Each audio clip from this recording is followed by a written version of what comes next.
ये जो किट आप देख रहे हैं किसी कस्टमर के घर से हम रिपेयर करने के लिए किट लेके आए हैं। ये एलजी कंपनी की किट है, एलजी कंपनी का टीवी है। तो सबसे पहले इसमें करंट हो सकता है, तो इसे हम 100 वाट का बल्ब लेके डिस्चार्ज कर लेंगे। ये जो मेन फिल्टर लगा है, कैपेसिटर लगा है, उसमें करंट होता है। तो आप आईसी नंबर देख लें और साथ में ईएसटी नंबर भी देख लें। तो आप सभी दोस्तों का हमारे यूट्यूब चैनल में बहुत बहुत स्वागत है। सभी को नमस्कार। तो चलिए हम आज का काम जो है शुरू करते हैं। हम इस किट की जो एसी लाइन है सीरीज़ में दे दी है। तो हमने टीवी जो है ऑन कर लिया है। तो उसमें ध्यान से सुनिए किस तरह की आवाज़ आ रही है ऑन करते ही।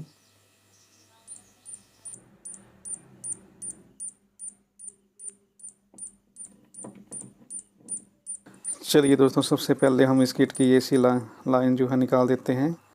अगर टिक टिक की आवाज़ आए तो हम 110 की जो सप्लाई लगी है उसमें जंपर लगा होता है उसे बाहर निकाल लेंगे। 110 का जो जंपर है बाहर निकालते ही अगर एलईडी ग्लो हो जाती है, ये एलईडी ग्लो हो गई है, तो हमारी जो 110 की सप्लाई है बिल्कुल ओके है। हम मल्टीमीटर लेके 110 की सप्लाई आपको चेक करा देते हैं। तो ये देखिए डीसी 110 की सप्लाई बिल्कुल ओके है। तो ये जो फॉल्ट है हॉरिजॉन्टल सेक्शन का फॉल्ट बनता है। तो चलिए दोस्तों हम फॉल्ट निकालते हैं। हॉरिजॉन्टल सेक्शन में आउटपुट ट्रांजिस्टर लगा है, उसे हम चेक करेंगे। तो हमने मल्टीमीटर कंटिन्यूटी में रख लिया है। दोस्तों आप ध्यान से देखना, तीनों तरफ रीडिंग आ रही है। तो उसका मतलब ये जो ट्रांजिस्टर लगा है ये शॉर्ट हो चुका है। फिर से आपको मैं दिखा देता हूँ।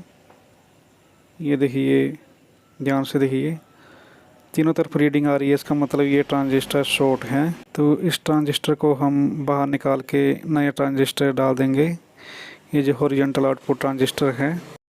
जब कभी भी एलजी कंपनी के टीवी में टिक टिक की आवाज़ आए, टीवी चाहे अल्ट्रा स्लिम हो चाहे दूसरा टीवी हो सिंपल वाला, तो आप 110 के जो सप्लाई लगी है उसका जंपर निकाल के आपको पता लग जाएगा कि फॉल्ट किसका है।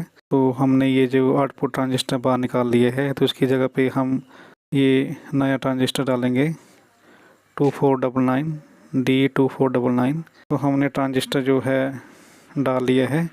तो 180 की सप्लाई बिल्कुल ओके आ गई है। तो उसका मतलब हमारा जो फॉल्ट ओके हो गया है।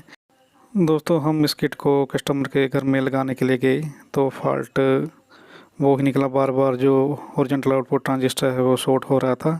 तो डिफ्लेक्शन योक कॉइल जो है शॉर्ट निकली, तो हमने नई डिफ्लेक्शन योक कॉइल डाल दी, तो हमारा फॉल्ट ओके हो गया। बस आज के लिए इतना ही। Thanks for watching.